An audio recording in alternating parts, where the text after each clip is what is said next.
गर्मियों का मौसम आ गया था। गर्मियां बहुत तेजी से बढ़ने लगी थी, जिससे कि हर किसी को बर्दाश्त नहीं हो रहा था। गांव के सभी लोग एक पेड़ के नीचे बैठकर गर्मियों से बचने के लिए रास्ता ढूंढ रहे थे। अरे रमेश भाई, तुम तो बहुत पढ़े लिखे हो और सबसे समझदार भी हो। तुम कुछ उपाय बताओ इस गर्मी से निपटने के लिए। इस गर्मी से बचने का एक ही उपाय है कि हम अपने घरों को ठंडा रखें। वो कैसे बेटा? हमारे पास तो इतने पैसे भी नहीं हैं कि हम अपने घरों में कूलर या एसी लगवा सकें।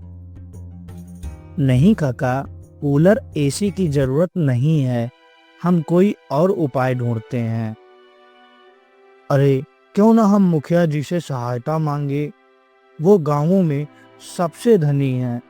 उनके यहाँ तो लाइट भी है। वो हमारी मदद जरूर करेंगे। मुखिया जी पर भरोसा नहीं किया जा सकता, क्योंकि मुखिया जी सिर्फ धन को महत्व देते हैं। तुम सही कह रहे हो रमेश बेटा। मुखिया बहुत ही दुष्ट है। उसकी नीयत हम गांव वालों को लेकर ठीक नहीं है। रमेश भैया, हमें एक बार मुखिया जी के पास चलकर सहायता मांगनी चाहिए। फिर सभी गांव वाले मिलकर मुखिया मानिक चंद्र के घर जाते हैं। मानिक चंद तो अपने घर में कूलर के सामने बैठकर ड्रिंक का लुत्फ उठा रहा था। सभी गांव वाले घर के सामने जाकर आवाज लगाते हैं। अरे कालू, देख तो जरा कौन आया है। जी मालिक, अभी देखता हूँ। मालिक, गांव वाले हैं, आपसे मिलने आए हैं। गांव वाले अभी इतनी समय? ठीक है, उन्हें अंदर भेज दो। क्या बात है रमेश, इतनी समय तुम इन गांव वालों को लेकर यहाँ क्यों आए हो? सब ठीक है ना?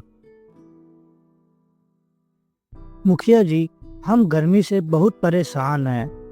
कुछ गर्मी से बचने के लिए व्यवस्था हो जाती तो बड़ी कृपा होती। अच्छा, क्या व्यवस्था करवा दूं?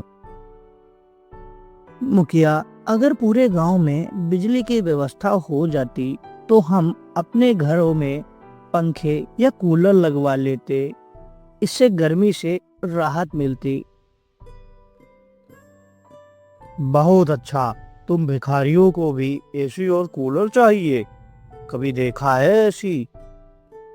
ज्यादा उड़ो मत, चुपचाप जैसे हो वैसे ही रहो। एसी और कूलर के सपने ना देखो। और सुनो, गांव के तालाब पर जो भी पानी भरने जाएगा उसे अब पानी भरने का टैक्स देना पड़ेगा। ये तो सरासर अन्याय है। आप तो अति कर रहे हैं। वो तालाब तो सार्वजनिक संपत्ति है मुखिया जी। तुम चुप रहो। तुम्हें क्या पता, मैं ही सरकार हूँ। साफ साफ बोल देता हूँ, पानी लेना है तो टैक्स देना पड़ेगा, वरना पानी देखना भी मत, भरना तो दूर।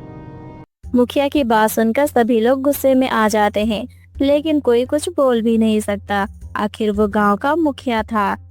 इसलिए सभी लोग चुपचाप गांव वापस आ जाते हैं और एक पेड़ के नीचे बैठकर गर्मियों से बचने के लिए बात करने लगते हैं।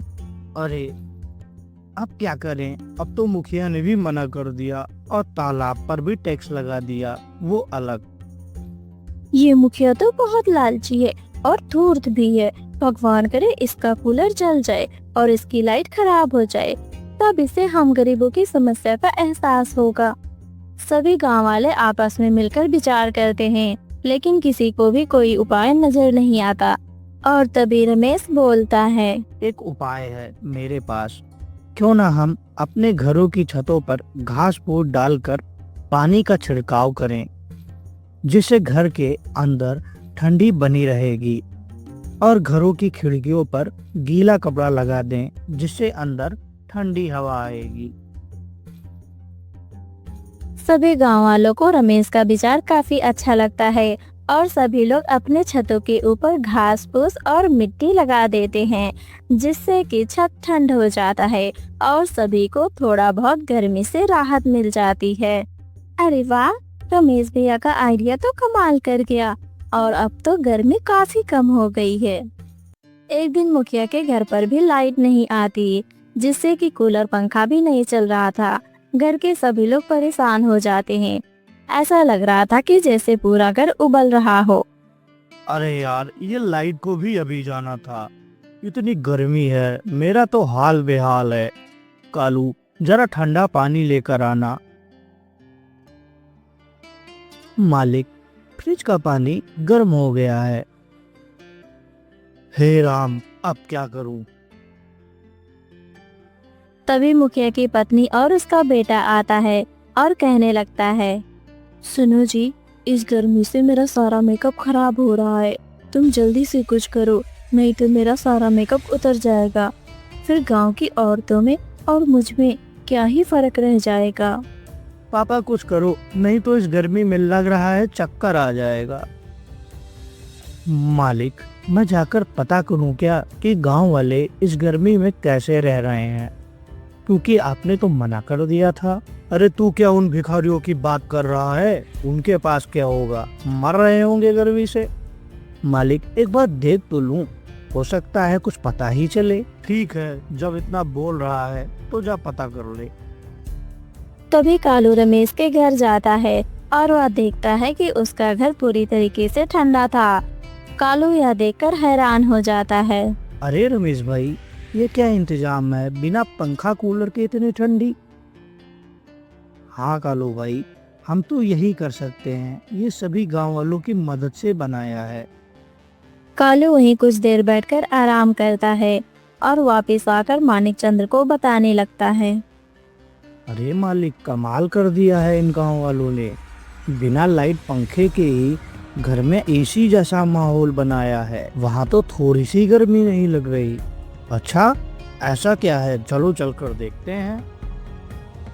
और फिर मुखिया मानिक चंद्र भी रमेश के घर आता है। देखता है उसका पूरा घर ठंड था, इसलिए थोड़ी देर बैठकर वह आराम करने लगता है और रमेश से कहने लगता है, रमेश, मुझे माफ कर दो, मैं अहंकारी हो गया था। मुझे लगा था कि मैं ही सबसे ऊपर हूँ। आज मुझे पता चला कि इंसानियत भी कुछ होती है। मैं पूरे गांव में लाइट की व्यवस्था कराता हूँ और पानी पर भी टैक्स हटाता हूँ। मुखिया जी, आपका धन्यवाद, क्योंकि अगर आप उस समय हमारी मदद कर देते तो आज हम भी आपकी तरह गर्मी से परेशान होते।